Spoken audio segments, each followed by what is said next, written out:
Ya, buat teman-teman yang udah pernah nonton video saya sebelumnya pasti tahu portfolio saya difokuskan atau dialokasikan untuk saat ini ke dana darurat dulu.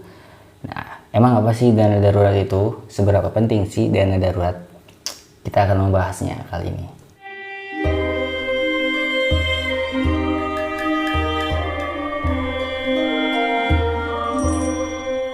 Dana darurat is a big mystery. Karena uang yang kita kumpulin, uang yang kita siapin dari jauh-jauh hari itu, kita nggak tahu kepakainya buat apa, kapan, dan di mana. Kayak mobil bawa ban serep aja. Kita mana tahu bannya bakal bocor. Kita mana tahu bannya bakal kempes. Jadi dana darurat itu cash liquid yang kita pakai, nggak tahu untuk apa, dan kalaupun kita pakai, kita nggak bahagia. Itu konsepnya. Beda ya, misal kalau kita ganti handphone itu kita bahagia, atau nikah itu kita bahagia. Jadi kalau kita pakai dana darurat artinya kita lagi sedih atau lagi kita kena musibah. Sesimpel itu sih.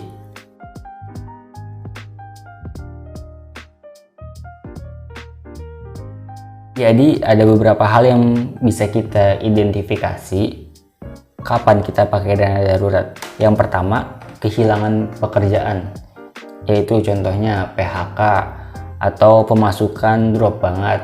Nah, ini boleh kita pakai dana darurat, tapi yang perlu kita garis bawahi adalah dana darurat itu dipakai saat pemakaiannya hanya untuk memenuhi kebutuhan pokok, bukan untuk gaya hidup. Itu beda, jelas beda banget ya. Identifikasi yang kedua adalah kena musibah, sakit contohnya, tapi kita nggak punya asuransi, atau kita punya BPJS tapi nggak laku di tempat kita berobat. Yang ketiga, alat transportasi yang bisa kita gunakan untuk kerja itu rusak, kecuali teman-teman kalau masih WFH, itu bisa entar-entar aja, bisa nanti benerin kendaraannya. Jadi boleh kita pakai dana darurat, misalnya motor kita bannya kempes, nah itu kita boleh pakai dana darurat. Yang keempat, boleh pakai dana darurat kalau perabot rumah tangga yang utama itu rusak secara fungsi, contohnya magicom atau kompor. Nah itu bisa-bisa sekeluarga nggak makan tuh, nah itu perlu atau boleh pakai dana darurat. Yang terakhir, kelima, kalau sampai terjadi bencana alam. Jadi kita boleh pakai dana darurat kalau ngalamin kondisi-kondisi tadi.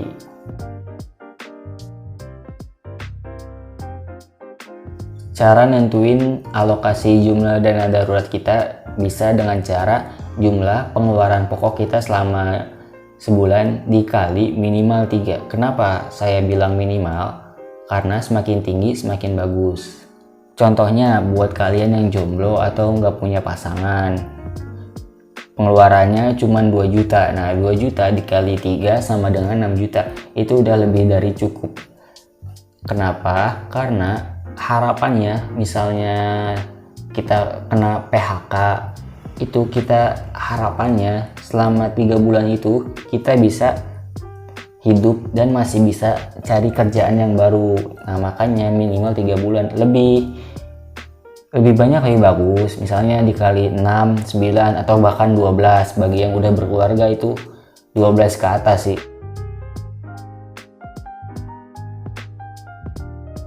Nah gimana cara nabungnya? Cara nabungnya itu untuk kalian yang sebelumnya punya tabungan, mulai sisihin dari sekarang biar nggak sengaja kepake. Nah tapi kalau kalian yang belum punya, mulai sisihin dari 5-10% gaji bulanan kalian sampai dana darurat yang tadi dihitung itu terpenuhi gitu.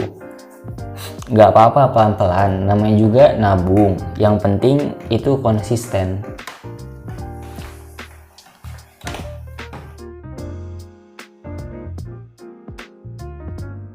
Oke, untuk tempat nyimpan dana darurat ada beberapa hal yang perlu jadi perhatian. Pertama, bisa dicairin sewaktu-waktu. Alasannya karena kita sewaktu-waktu bisa aja ketemu sama keadaan darurat. atau keadaan mendesak. Jadi kalau butuh uangnya bisa kita cairkan kapan aja. Yang kedua, simpan di tempat yang stabil. Maksudnya jangan disimpan di saham karena saham itu fluktuasinya tinggi. Bisa aja saat kita butuh urgent itu lagi turun-turunnya. Nah itu makanya nggak dianjurkan di saham. Nah dari hal penting yang tadi, dua hal penting yang tadi, kita punya beberapa pilihan. Pertama, simpan 100% di rekening bank. Cocok karena mudah dicairkan dan juga stabil. Ya paling kena inflasi setiap tahunnya. Yang kedua, simpan 50% di rekening bank, 50% lagi di reksadana.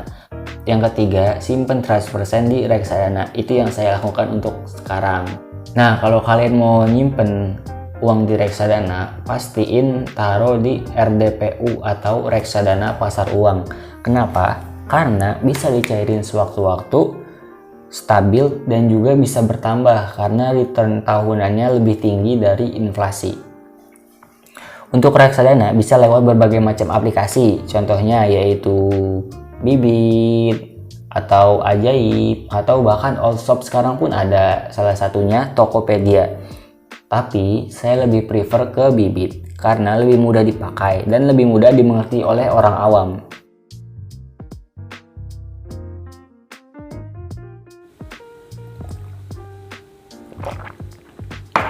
Untuk penjelasan singkat mengenai reksadana saya pernah bahas sebelumnya. Untuk teman-teman yang penasaran silahkan klik di pojok kiri atas atau klik link yang ada di kolom deskripsi. Semua hal ini berdasarkan riset dan pendapat saya pribadi.